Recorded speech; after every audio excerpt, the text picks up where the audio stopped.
So I've somehow defaulted into a position where I spend all my time just trying to counter Russian lies.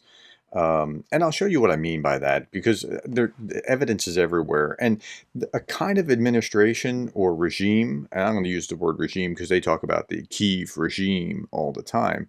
The kind of regime that's going to put a political prisoner in jail on a trumped up charge like they did with Navalny is not trustworthy. And then the kind of people that react to that listen to Ministry of Defense statistics or things along those lines and then parrot these. I think I can't make out what's going on with the Duran, but I believe Scott Ritter is actually a true believer in this, and that's what's really scary. And then you get the constant he said, she said kind of thing going on where like the Moscow drone attack, well, who did it? Was it Russia? Was it Ukraine? Who was it? And we can't tell. So I'm going to try to explain how I'm thinking through some of these with today's events. So today we're looking at the collapse of the critical dam, it's right by the Zaporizhia nuclear power plant. And this is what's scary because I don't believe that Russia will use a nuclear weapon, like a tactical nuclear. They won't launch a nuclear weapon from their territory because that would show that they did it. But they could very well let a disaster just happen at Zaporizhia nuclear power plant. I pray to God that that does not happen, right? We absolutely don't want that to happen. But the water is going to be getting low, and they're going to have to at least shut the power plant down, and we'll see how that works. But here's the water at the dam that's below the power plant, and it's going to flood into major cities like Kherson and 80 different little villages around that area, and it's absolutely terrible. Now, the Russians. It's pretty clear that the Russians did that, but they're blaming Ukraine for it, and it's absolutely mind-boggling how they can have the audacity to do that, to blame Ukraine for what, flooding their own territory. If you want to watch a good segment, I'm not going to show you the video here, but go to see Combat Veteran Reacts today on wiping out the entire towns here. What's going on. It is a war crime. That's what it is. If you want to feel it emotionally, like put yourself in the shoes of how Ukrainians are processing it, and I'm not showing this video either. I'm telling you, after you're done with me, go watch Anna from Ukraine talk about this. You'll feel it emotionally. Okay, and again, at the same time, this is RT. RT is saying this. According to local officials, the key infrastructure was, quote, destroyed as a result of a strike by Ukrainian forces. Like, and they say that with impunity. They say that as if people are going to like believe it. But you know, I even as I heard myself say that, these guys will say, "Well, it looks like Ukraine did it." I mean, that's what's going to happen here. So you can't really believe that. Now, at the same time, it looks like a counteroffensive, or at least a beginning kind of forays into a counteroffensive has started, and Russia says that it thwarted a major Ukrainian offensive. Well, they say that, and there is movement on the ground. At the same time, the Russians are how successful they are, that the large-scale Ukrainian offensive is repelled, and they're talking about the broader war in the Donbass, and they're claiming Ukrainian armed forces have lost more than 250 service members, 16 tanks, 3 infantry vehicles, 21 armored vehicles, said the Ministry of Defense. I mean, I just can't believe it. And neither can Prigozhin. It was calling that claim science fiction.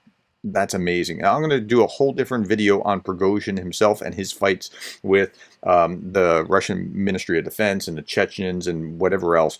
So we'll look for that. But yeah, Prigozhin called it science fiction. And we got to understand that this is all happening in context, in a broader context about what's going on and how Xi's looking at it. But even a broader context, today is D-Day. It's the anniversary of D-Day. It's June 6th, 79 years ago today. That's what was going on the shores of France. And it's amazing to me how stupid we humans can be. Like, how many years, Google this, Google how many years has humanity not been at war? Has the world ever been at peace? Over the last 3,400 years, humans have been entirely at peace for that's no wars anywhere that we know of.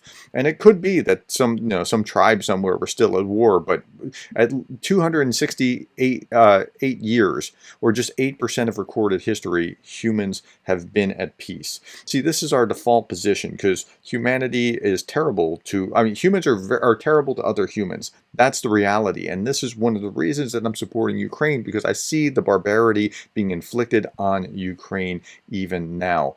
Now, at the same time, we have Russia's special operation in Ukraine and Sputnik News. Just what happened in Belgorod, the second incursion here. Russia military disperses Ukrainian armed group in Belgorod, says Russian news. And they go on and talk about it. And remember this one over here where they were showing this from the first incursion, this scammy thing made up of what was going on. But what's actually happened is not that they've dispersed a large group, but what's actually happened is that the Foreign Legion, the Russian Legion, or whatever they call themselves, and the anti-Kremlin fighters say that they've actually captured Russian soldiers. Now, far from they have been dispersed, they actually have hostages who they're going to turn over to the Ukrainian authorities because they said, hey, governor, if you're willing to come pick them up, we'll give them back to you or exchange them or whatever. And he wasn't willing to do that, so they're being turned over to the Ukrainian authorities. They took hostages, like Russian soldiers in their custody. So, okay. Now, there was some interesting news, some good news. That is that the Kremlin says that Putin mobilization announcement broadcast on radio stations was a fake. Now, I don't want him to be putting out a mobilization announcement any more than he does, because he's trying to not rattle his people in that way.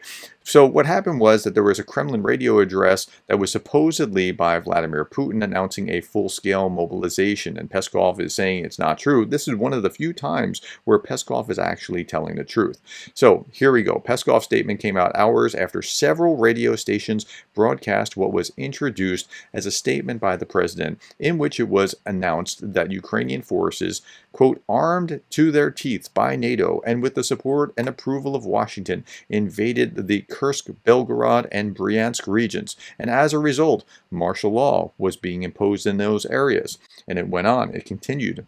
Also, today I will sign a decree on a full-scale mobilization, because to prevail the dangerous and subtle enemy we need to unite all forces of the Russian Federation. The statement, read by a similar voice to Putin's, said in the broadcast, but it turned out to be a fake. Somebody was trolling Putin with that.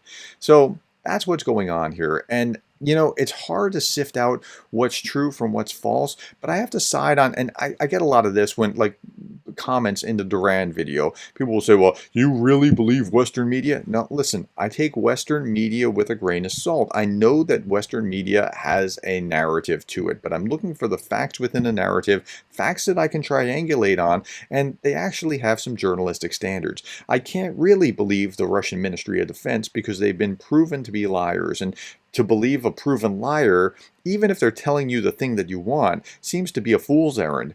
So I don't know how it's happened exactly, but somehow I've defaulted into just trying to expose who's telling the truth and who's lying and why in this informational war. And I hope that helps you, because my whole job here, everything that I've been trying to do since day one, was try to give you greater context so that you could understand what's going on in the war in Ukraine. And I hope that this was useful to you. If it was, please give me a like, share this with somebody who needs to see it, subscribe. Thank you for your time, for the coffees.